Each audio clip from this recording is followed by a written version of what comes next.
बिस्मिल्लाहिर्रहमानिर्रहीम, अस्सलाम वालेकुम, बखैर अगले में आतिफ वक्कास। और इस शार्ट सी वीडियो में हम पीरियाडिक फंक्शंस का फेज़ अंडरस्टैंड करेंगे। आपको फिज़िक्स में बहुत सी जगहों पे फेज़ डिफरेंस की ज़रूरत पड़ती है, जैसे आप ऑसिलेटर्स में, हार्मोनिक ऑसिलेटर्स में, position of simple harmonic oscillator, उसका अपना एक फ़ेज़ होता है, वेलोसिटी का अपना फ़ेज़ होता है, एक्सेलरेशन का अपना फ़ेज़ होता है।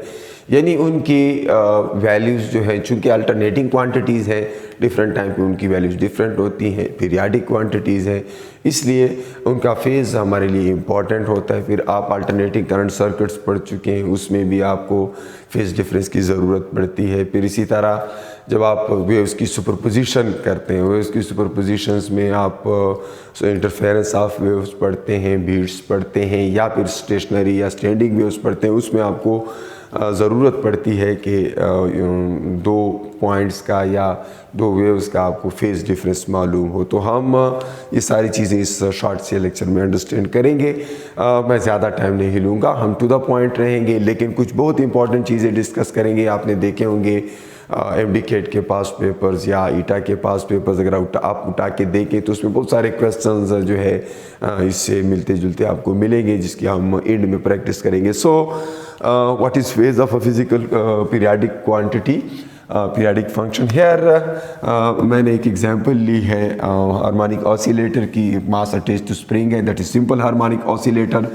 एंड मैं इसको स्ट्रेच कर लेता हूँ, फॉर एग्जांपल इस पॉइंट पे ले आता हूँ और फिर इसको रिलीज़ कर लेता हूँ, तो ये ऑसिलेशन स्टार्ट करता है। और ये कभी इस पॉइंट पे पहुँचता है, ठीक है, फिर इस पॉइंट पे पहुँचता है, फिर इधर आता है। और आप जानते हैं कि ये इस ऑरिजिन के अक्रॉस या इस मीन पोजीशन के अक्रॉस ऑसिलेट करता रहेगा। सो अगर मैं इसकी पोजीशन का ग्राफ बनाना चाहूँ, अगर मुझे इसकी पोजीशन देखना है, पोजीशन इसका एक पीरियाडिक फंक्शन है, डिफरेंट टाइम्स पे इसकी पोजीशन डिफरेंट होती है। तो अगर मैं उसकी पोजीशन देखना चाहूँ और इसका ग्राफ बनाना चाहूँ तो मैं क्या करूँगा, मैं सबसे पहले मैं तो अपना स्टॉप वॉच स्टार्ट करूँगा। क्यों? क्योंकि इसकी पोजीशन डिफरेंट टाइम्स पे डिफरेंट है, it's a function of time. So here I plot time and here is position of that oscillator. Now अब ये मेरी मर्ज़ी होगी कि मैं अपना स्टॉप वॉच कब स्टार्ट करता हूँ। तो मैं जब फील करूँगा कि अब मैं जो है इस पोजीशन में हूँ कि उसकी रीडिंग ले सकूँ, तो अपने कंफर्ट के मुताबिक मैं अपना स्टॉप वॉच स्टार्ट करता हूँ। लेट्स सपोज जब ये ऑब्जेक्ट इस पोजीशन पे था जहाँ पे आपको नज़र आ रहा है और ये इस डायरेक्शन में जा रहा था, तो मैंने स्टॉप वॉच स्टार्ट किया। स्टॉप वॉच स्टार्ट करते वक्त जाहिर है टाइम मेरे पास इनिशियली t = 0 था उसमें, लेकिन उसकी पोजीशन भी 0 थी, डिस्प्लेसमेंट मीन पोजीशन से नहीं थी, इट वाज 0। नाउ कुछ टाइम गुजरा और दैट वाज t1 एक टाइम गुजरा और ये एक्सट्रीम पोजीशन तक यहाँ पहुँचा। तो जब ये यहाँ पे पहुँचा उस वक्त का टाइम था t1 and displacement was from the mean position it was x0, ज़्यादा से ज़्यादा जितनी मुमकिन थी। जहाँ से मैंने इसको स्टार्ट किया था इनिशियली, मैं इग्नोर कर रहा हूँ एनी डिसिपेशन, कोई डैम्पिंग नहीं है। तो ये इस पोजीशन तक पहुंचा था जब t1 कोई टाइम गुजरा। फिर उतना ही टाइम जब गुजरा तो ये दोबारा वापस पहली पोजीशन पे आ गया। तो 2t1 जब गुजरे तो उसकी पोजीशन जो थी वंस अगेन 0 पे थी। अब ये कब हुआ, ये किस टाइम में हुआ, ये उसी टाइम में जिस टाइम में ये वहाँ पे गया था। अब ये यहाँ पे इनर्शिया की वजह से रुकेगा नहीं, बल्कि यहाँ से आगे जाएगा और यहाँ पे पहुँचेगा तो उसे उतना ही टाइम लगेगा। तो इस दफ़ा 3t1 होंगे और उसकी पोजीशन क्या है, ये ओरिजिनल पोजीशन से -x0 पे है। लेफ्ट साइड पे मैं इसको नेगेटिव लेता हूँ, राइट पे पॉजिटिव लेता हूँ। एंड देन फाइनली उतना ही टाइम लेके ये दोबारा पहली पोजीशन पे आएगा। So that time is 4t1। हम जानते हैं कि पूरे चक्कर का जो टाइम होता है कंप्लीट साइकिल का, वो टाइम पीरियड होता है। तो आप यहाँ पर t1 4t1 की जगह कैपिटल टी लिख सकते हैं, और ये जब हुआ तो x इज इक्वल टू 0, यानी दोबारा अपनी पहली पोजीशन पे आ चुका था। तो आपने देखा कि 4t1 वो t है, 4t1 is equal to t, तो t1 क्या है, टाइम पीरियड का क्वार्टर है, 1/4। मैं यहाँ पर ये पॉइंट्स लिख लेता हूँ, ये एक है, ये दूसरा है, ये तीसरा पॉइंट है, और एक और पॉइंट यहाँ पे बना लेता हूँ। ये मैंने टाइम पीरियड के 4 टुकड़े बनाए, जिस हिसाब से मैंने यहाँ पे आपको बताया ये। और इस दौरान आपने नोटिस किया कि जब टाइम 0 था तो डिस्प्लेसमेंट 0 थी, ग्राफ। टाइम t1 हुआ यानी 1 क्वार्टर गुजर गया तो ऑब्जेक्ट कहाँ पे पहुँच चुका था, किसी मैक्सिमम वैल्यू पे पहुँच चुका था, एंड दैट इज़ x0। और फिर जब उतना ही टाइम गुजरा तो ये मीन पोजीशन पे आ चुका था, फिर उसके बाद उतना ही टाइम गुजरा तो ये अगले एक्सट्रीम पे पहुँच चुका था, यहाँ पे, यानी ये 2t/4 है, यानी t/2 इसको कह सकते हैं, और ये 3 क्वार्टर है टाइम पीरियड के। तो ऐसे आपको उसकी डिस्प्लेसमेंट का ग्राफ मिलेगा, पूरे टाइम पीरियड पे दोबारा वो मीन पोजीशन पे गया है।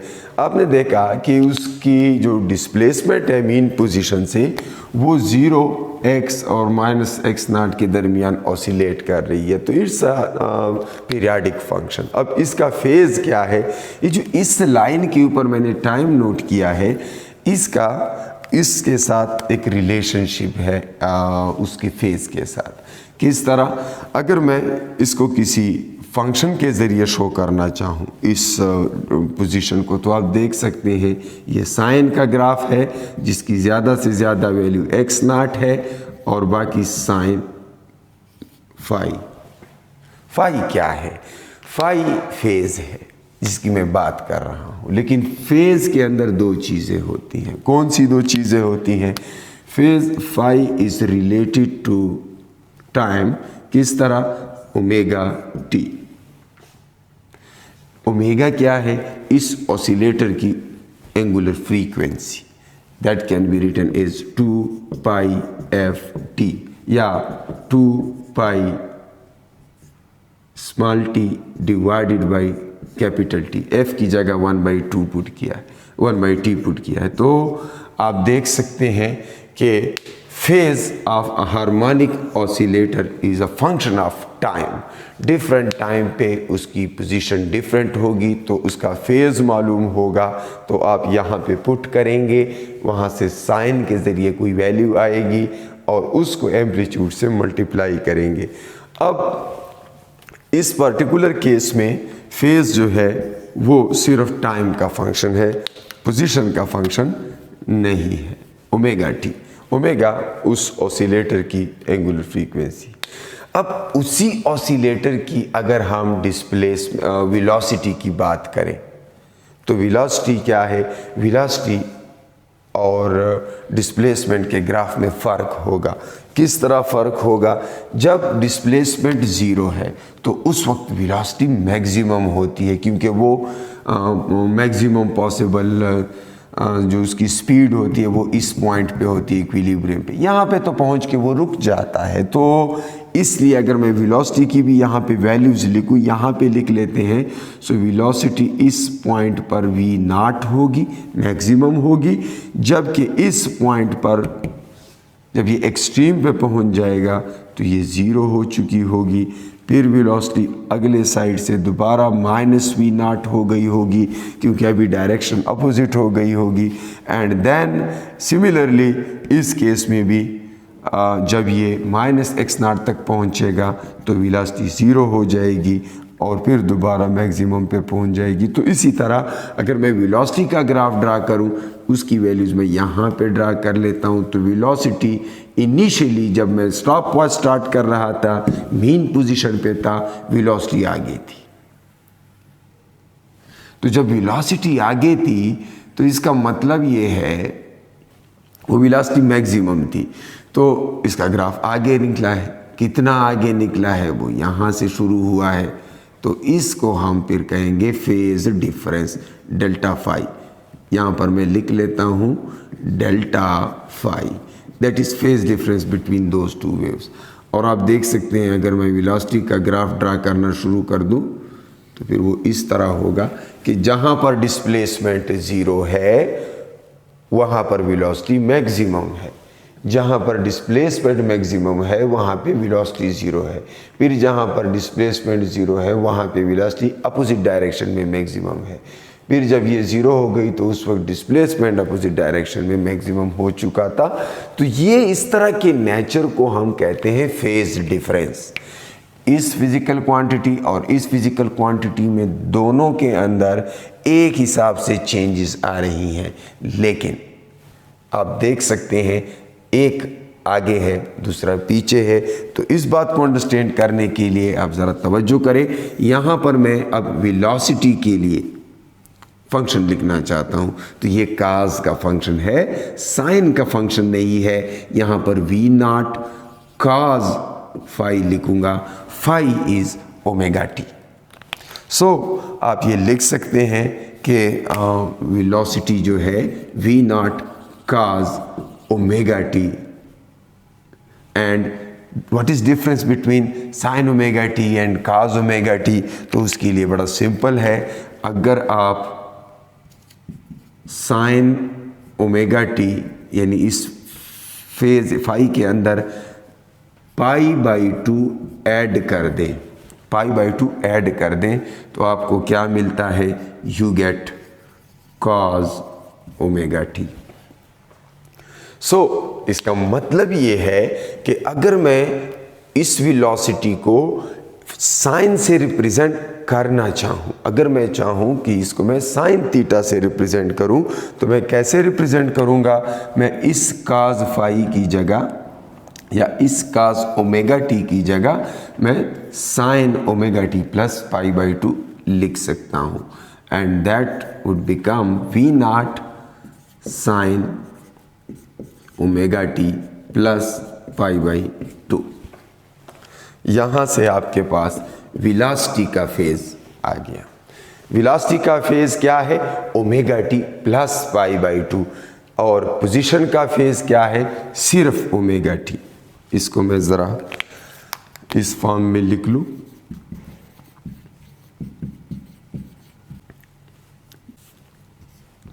ये साइन ओमेगा टी है और पोजीशन और वेलोसिटी आपके सामने है sign omega t plus pi by to. Now ये बात तो आप अंडरस्टैंड कर चुके हैं कि किस तरह किसी ऑसिलेटर की जब पोजीशन मैक्सिमम हो और डिस्प्लेसमेंट तो उस वक्त उसकी वेलोसिटी जो है ज़ीरो होती है, एंड इसी तरह उसकी वेलोसिटी जब मैक्सिमम हो तो पोजीशन वो मीन पोजीशन पे आ गया होता है, डिस्प्लेसमेंट ज़ीरो होती है।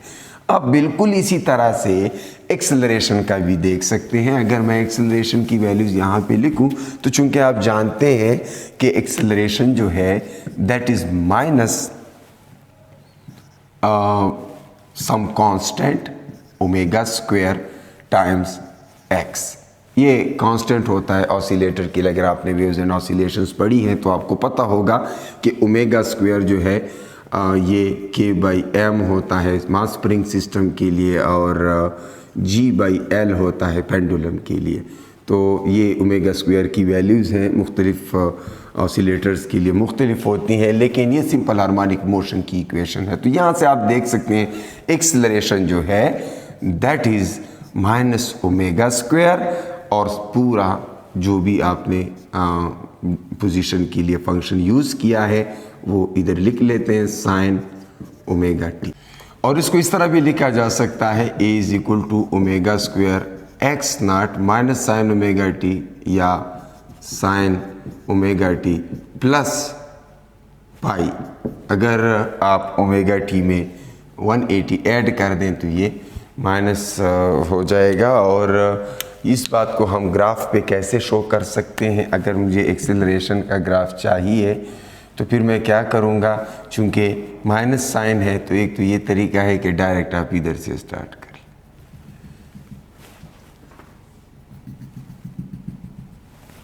ठीक है, और इसकी अपनी कोई एक वैल्यूज़ हैं। यहाँ पे ये अपने मैक्सिमम पे भी पहुँचता है, ये अपने मिनिमम पे भी पहुँचता है, ज़ीरो पे भी, और नेगेटिव मैक्सिमम पॉजिटिव मैक्सिमम दोनों पे पहुँच सकता है। एक्सेलरेशन भी पीरियाडिक है, आप देख सकते हैं ये साइन का फंक्शन है, लेकिन ये साइन से आगे है या पीछे है इस बात को कैसे पता चलेगा? साइन के फेज़ में अगर पाई ऐड कर दिया जाए, यानी पहले ये साइन था ना, इसमें मैंने पाई ऐड कर दिया, यानी इसको यहाँ पे ले आया, 180 से मज़ीद ऐड किया, तो आपको क्या मिलता है?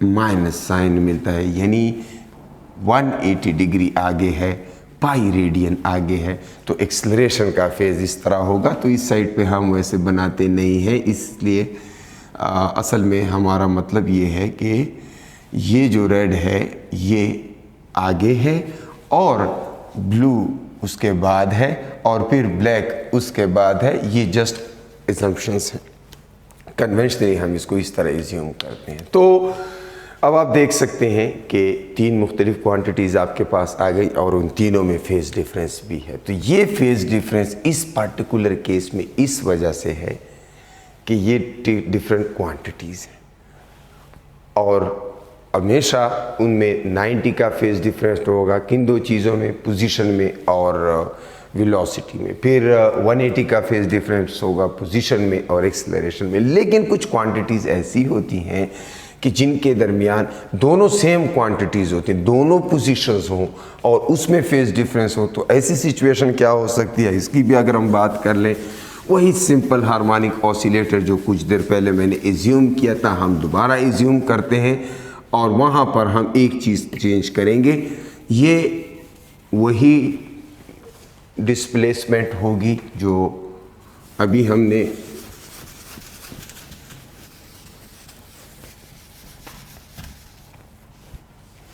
हम दोबारा ग्राफ बनाएंगे।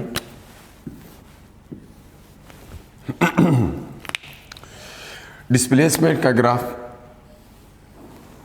ये है और ये एक पोजीशन है और फिर मैं उसी ऑसिलेटर को जो कुछ देर पहले हमने एज्यूम किया था उसको अगर मैं क्या करूं, मैं दोबारा उसकी रीडिंग लूं, लेकिन इस दफ़ा मैं कहाँ से स्टार्ट लेता हूं? जब ये एक्सट्रीम पोजीशन पे होता है या दो डिफरेंट स्टूडेंट्स एक ही वक्त पे रीडिंग ले रहे हैं और दूसरे स्टूडेंट ने जब अपनी स्टॉप वॉच स्टार्ट की तो ये एक्सट्रीम पोजीशन पे पहुंच चुका था यहाँ पे। तो उसका ग्राफ ऐसे बनेगा, फॉर एग्जांपल इस तरह। मैंने थोड़ा एम्पलीट्यूड में फ़र्क किया है, इतना नहीं होगा, ठीक। तो ये दूसरे स्टूडेंट की रीडिंग है। अब दोनों में से कौन सा स्टूडेंट सही है, कौन सा गलत है? एक तीसरा स्टूडेंट है, लेट्स सपोज वो कहता है कि जी यानी ये यहाँ पे कहीं था कि उसने अपना स्टॉप वॉच स्टार्ट किया, तो उसका कहीं और होगा, हो सकता है वो यहाँ पे हो, ठीक है।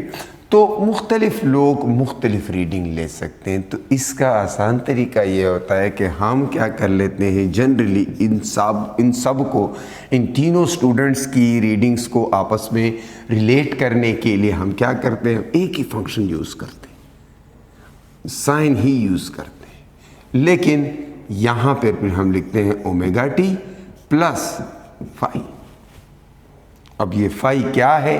फाई हर स्टूडेंट अपनी मर्जी से एडजस्ट करेगा और इसको हम कहते हैं फेज कांस्टेंट। हर स्टूडेंट आर्बिट्रेरीली अपनी मर्जी से एडजस्ट कर सकता है डिपेंडिंग अपॉन कि उसने कहाँ से ऑब्जर्वेशन स्टार्ट करनी। इसके अलावा अब हम थोड़ा सा मूव करेंगे वेव्स की तरफ। ये तो ऑसिलेटर था और ये उसका ग्राफ था। अब हम थोड़ा सा ऐसे फंक्शंस की तरफ जाते हैं जो कि सिर्फ टाइम, जिनका फेज़ सिर्फ टाइम डिपेंडेंट ना हो बल्कि उसमें पोजीशन भी हो। ऐसी सूरत कब आ सकती है? जब हम बात करें वेव्स की। तो वेव्स के अंदर फेज ऑफ वेव्स, दो वेव्स हैं या तीन, जितनी भी है ना, तो मैं किसी एक वेव की अगर फेज़ की बात करूं तो उसके फेज़ में दो चीज़ें होती, के एक्स प्लस ओमेगा टी। तो के एक्स क्या है? ज़ाहिर है जब वेव ट्रैवल करती है तो उसकी किसी भी पॉइंट की हाइट, फॉर एग्ज़ाम्पल ये रेड वेव है और मैं इस पॉइंट की हाइट की बात कर रहा हूँ, और ये वेव जो है फॉर एग्ज़ाम्पल लेफ़्ट की तरफ किसी रस्सी में जा रही है, ठीक इधर जा रही है, तो इस वक्त तो इस पॉइंट की जिसको मैं ऑब्ज़र्व कर रहा हूँ कोई हाइट है जिसको मैं वाई कहता हूँ, लेकिन ये हाइट कुछ टाइम के बाद कुछ और होगी। क्यों? क्योंकि कुछ टाइम के बाद ये हाइट ज़्यादा हो गई होगी क्योंकि वेव आगे को जा रही है। एंड आई होप आप मेरी बात समझ रहे हैं मैं क्या कह रहा हूँ। वेव लेफ्ट को जा रही है तो ये पॉइंट कुछ देर बाद कहीं और होगा, ऊपर होगा, कुछ ज़्यादा टाइम गुजर जाएगा तो हो सकता है ये नीचे भी हो, क्योंकि तब तक ये पॉइंट पहुँच चुका होगा,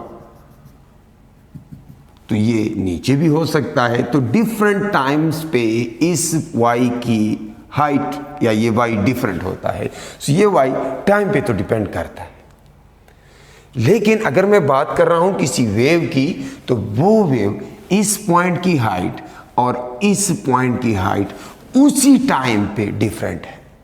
तो ये भी तो इसी वेव का पॉइंट है, ये भी इसी वेव का पॉइंट है, तो वेव के किसी पॉइंट की हाइट डिफरेंट टाइम्स पे तो डिफरेंट होती है। लेकिन ऐसा भी है कि दो points on a same wave, उनकी डिफरेंट सेम टाइम पे भी डिफरेंट हाइट हो सकती है। लाइक ये पॉइंट इधर है और ये पॉइंट इधर है, तो उसी टाइम पे दोनों की हाइट डिफरेंट है, तो इसलिए डिफरेंट पोजीशन पे पड़े हुए पॉइंट्स की हाइट भी डिफरेंट होती है, और डिफरेंट टाइम्स के हाइट पे भी डिफरेंट पॉइंट्स की हाइट डिफरेंट होती है। इसलिए हम ये दावा करते हैं कि जी y जो है दो चीज़ों पे डिपेंड करती है। y का फंक्शन साइन उसी तरह होगा, ये साइनोसाइडल वेव है, लेकिन उसके फेज में दोनों चीज़ें होंगी, के एक्स ज़माना प्लस ओमेगा टी मकान, ज़मान और मकान दोनों होंगे। स्पेशल पार्ट होगा, ये फेज का स्पेशल पार्ट है के एक्स। के क्या है? It is 2 pi divided by lambda. इसको वेव नंबर, वेव वेक्टर वगैरह कहते हैं। बहरहाल फिलहाल आप इसको ऐसे ही याद रखें, it's 2 pi divided by lambda, and this x is position any arbitrary at an instant of time. X पे यानी किस पॉइंट की बात इसकी बात कर रहे हैं तो x1, इस पॉइंट की बात कर रहे हैं तो x2, ये अकॉर्डिंगली उसकी इंफॉर्मेशन देगा। के एक्स ये है, और ओमेगा टी आप अच्छी तरह जानते हैं, ओमेगा 2 पाई एफ टाइम्स टी इस तरह भी लिख सकते हैं, या ओमेगा टी को हम 2 pi divided by the time period times T लिख सकते हैं। तो किसी ट्रेवलिंग वेव के फेज़ में ये चीज़ें होती हैं, वो पोजीशन का भी फंक्शन होता है, टाइम का भी फंक्शन होता है, ये कोई पीरियाडिक वेव है। अब दो वेव्स के दरमियान फेज़ डिफरेंस का क्या कॉन्सेप्ट है? तो अगर तो किसी पॉइंट पर मुख्तलिफ सोर्सेज से वेव्स आ रही हैं, तो वो वेव्स जब उस पॉइंट तक पहुंचती हैं तो दोनों एक जैसे फास्ट रास्ते से नहीं आती। फॉर एग्जांपल ये कोई पॉइंट है और इस पॉइंट पे यहाँ से भी वेव्स आ रही, यहाँ से भी आ रही हैं, वो दोनों यहाँ पे मिलेंगे, कंबाइन इफेक्ट क्या होगा? तो इन दोनों के पाथ में फ़र्क है, ये सारा उन दोनों के पाथ में फ़र्क है। तो अगर पाथ में फ़र्क मालूम हो तो फेज़ में फ़र्क हम आसानी से बता सकते हैं। क्यों? एक वेव जो इधर से जाएगी, एक वेव जो इधर से जाएगी, तो इन दोनों की चूंकि पाथ में फ़र्क है, इस वजह से इस पॉइंट पर जब ये मिलेंगे तो क्या ये कंस्ट्रक्टिवली इंटरफेयर करेंगे या डिस्ट्रक्टिवली इंटरफेयर करेंगे, इसके लिए हमें मालूम होना चाहिए फेज़ डिफरेंस क्या है। तो फेज़ डिफरेंस पाथ डिफरेंस से मालूम होगा। पाथ डिफरेंस से फेज़ डिफरेंस कैसे मालूम होगा? अगर उनके पाथ में फ़र्क है, उनकी पोजीशन में फ़र्क है, तो उनके फेज़ में फ़र्क हो सकता है। ये एक पॉसिबिलिटी है। तो हम उसकी पॉसिबिलिटी की तरफ जाते हैं। हम कहते हैं पाथ में डिफरेंस जो है वो डेल्टा एक्स है। उस पाथ डिफरेंस को आप 2 पाई डिवाइडेड बाई लैम्डा से मल्टीप्लाई करें and you get phase difference. For example, ये पाथ डिफरेंस एक पूरी वेव और एक आधी वेव और एक क्वार्टर, तो पाथ डिफरेंस हमारे पास कितना है? एक कंप्लीट वेव है 1 lambda plus half lambda plus lambda by 4।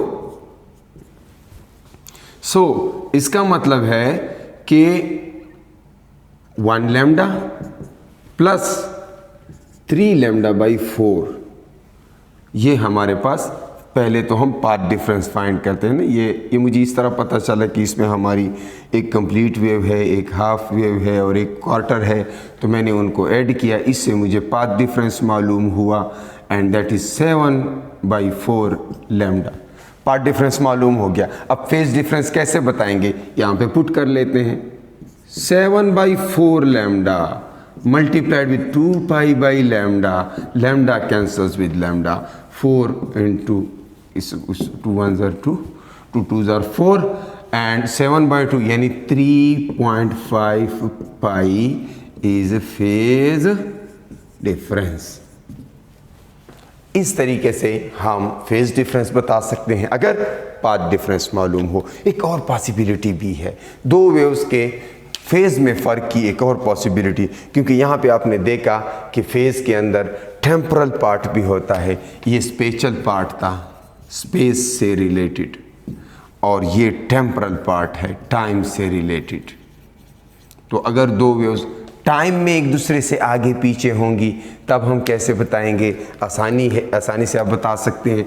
For example, एक वेव पहले स्टार्ट हुई और दूसरी वेव डेल्टा टी के बाद कुछ देर बाद उसको हमने स्टार्ट किया, तो जब ये मीट करते हैं तो इसका मतलब ये उनमें फेज में फ़र्क हो सकता है। वो इक्वेशन आप लिख लें, delta phi is equal to 2 pi divided by t, ये वाला, मल्टीप्लाइड विथ डेल्टा टी। ये वो टाइम लेप्स है जो उन दोनों वेव्स के दरमियान होगा। फॉर एग्जांपल, हमें कह दिया जाता है जी के टाइम लेप्स है टाइम पीरियड का क्वार्टर, यानी एक सोर्स जो है उसने वेव जनरेट की और दूसरी वेव t/4 के बाद जनरेट की, तो उनमें फेज डिफरेंस क्या होगा? तो एक 2 पाई बाई टी है और एक t/4 है, क्योंकि टाइम लेप्स बता दिया गया है। तो t कैंसल्स विद t, तो उसमें π/2 का फेज डिफरेंस होगा। तो इस तरह के सिंपल से क्वेश्चन इसमें आ सकते हैं, ये आपको पता होना चाहिए। तो टाइम डिफरेंस मालूम हो, फेज डिफरेंस इस फार्मूला से फाइंड किया जा सकता है। कभी कभी फेज डिफरेंस दिया होता है और टाइम डिफरेंस मांगा जाता है, तो उसको रिवर्स में भी यूज़ कर सकते हैं। और इस पर्टिकुलर केस में फेज डिफरेंस अगर दिया हो तो आप फेज डिफरेंस को, ये उधर जाएगा, लैम्डा डिवाइडेड बाई 2 पाई से मल्टीप्लाई करें तो इससे आपके पास पाथ डिफरेंस आएगा। तो इसको आप रिवर्स में भी यूज़ कर सकते हैं। तो इस तरीके से हम फेज डिफरेंस के मुख्तलिफ प्रॉब्लम सॉल्व कर सकते हैं। आपसे ये पूछा जा सकता है कि स्टैंडिंग वेव्स पे कोई तो 2 पॉइंट बता दिए जाते हैं कि इन 2 पॉइंट्स के दरमियान फेज डिफरेंस क्या होगा, उसकी भी 1-2 एग्जांपल्स मैं बता दूं। ये वेरी स्पेसिफिक एग्जांपल्स हैं जो आपके टेस्ट में आपके सामने आ सकते हैं। लाइक इस तरह की सिचुएशन होती है स्टैंडिंग वेव्स में, और याद रहे स्टैंडिंग वेव्स या ऊपर होता है या नीचे होती है, ऐसे नहीं है कि दोनों पॉइंट्स पे एक वक्त में होता है। तो अगर आपसे कहा जाए कि एक नोड और एक एंटी नोड और दूसरे एंटी नोड के दरमियान फेज डिफरेंस क्या है, तो फिर आपने ये नहीं कहना कि दोनों सेम फेज पे हैं। आपको ऐसे लगता है कि दोनों लूप्स एक साथ हैं, लेकिन जिस वक्त ये पॉइंट ऊपर होता है उस वक्त ये पॉइंट नीचे होता है। फेज डिफरेंस बताने का तरीका बड़ा आसान है। आप जानते हैं नोड से नोड λ/2 होता है, या एंटी नोड से एंटी नोड भी क्या होता है, λ/2 होता है। तो अगर पाथ डिफरेंस λ/2 है, पाथ डिफरेंस λ/2 है, तो फेज डिफरेंस बता सकते हैं। लैम्डा बाई 2 को किस चीज़ के साथ मल्टीप्लाई करें, 2 पाई बाई लैम्डा के साथ, ताकि लैम्डा लैम्डा के साथ ये चीज़ आपस में कैंसिल हो। और आप देख सकते हैं कि एक एंटी नोड और दूसरा एंटी नोड आपस में पाई रेडियन की फेज़ डिफरेंस में है या 180 डिग्री के फेज़ डिफरेंस में है। फिर इस तरह आप ये भी देख सकते हैं, किसी तरह आपको ये कहा जाए कि जी 2 पॉइंट्स हैं और उनमें पाथ डिफरेंस फेज़ डिफरेंस जो है, फेज़ डिफरेंस दिया जाए कि जी पाई बाई 2 है। पाथ डिफरेंस फाइंड करें तो पाई बाई 2 को क्या करेंगे, लैम्डा बाई 2 पाई से मल्टीप्लाई करेंगे और यहाँ से आपको पता चल जाएगा कि उनमें फेज़ डिफरेंस और पाथ डिफरेंस जो है वो लैम्डा बाई 4 है। तो इस तरह के क्वेश्चंस भी आप सॉल्व कर सकते हैं। और अब मुझे इजाज़त दें।